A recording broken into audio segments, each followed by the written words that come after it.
செங்கல்பட்டு அடுத்த சிங்கப்பெருமாள் கோவில் அருகே ஸ்விக்கி உணவு சப்ளை நிறுவன ஊழியர் கொலை வழக்கில் இருவர் கைது செய்யப்பட்டனர். ஒருவர் நீதிமன்றத்தில் சரணடைந்தார். இது தொடர்பான கூடுதல் விவரங்களோடு இணைகிறார் எமது செய்தியாளர் அற்புதராஜ். வணக்கம் அற்புதராஜ், உங்களிடம் இருக்கும் தகவல்களை சொல்லுங்க. வணக்கம். சிங்கப்பெருமாள் கோயில் சுகி உணவு சப்ளை செய்யும் நிறுவன கொலையில் இருவர் கைது செய்தனர். செங்கல்பட்டை அடுத்த சிங்கப்பெருமாள் கோயில் பகுதியில் வாடகை வீட்டில் தங்கி மரமேலர் பகுதியை சேர்ந்த சுகி உணவு சப்ளை நிறுவனத்தில் டெலிவரி பாயாக வேலை செய்து வந்தார் பாரதி கண்ணன். இவர் கடந்த ஞாயிற்றுக்கிழமை மர்ம நபர்களால் கொலை செய்யப்பட்டார். அந்த கொலை வழக்கில் தென்காசி பகுதியை சேர்ந்த குற்றவாளியான பாலகிருஷ்ணன் மதுரை கோர்ட்டில் சரணடைந்தார்.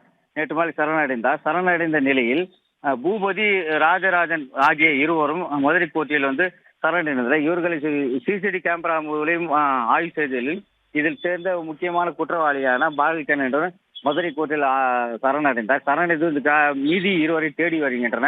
மேலும் இந்த கொலைக்கு உண்டான காரணங்களை என்னவாக இருக்கும் சொல்லி விசாரணை மேற்கொண்டு வருகின்றன. நன்றி அற்புதராஜ், உங்க தகவல்களுக்கு. பிளே ஸ்டோர் மற்றும் ஆப் ஸ்டோரில் இருந்து பாலிமர் செயலியை QR கோடு மூலம் பதிவிறக்கம் செய்யுங்கள்.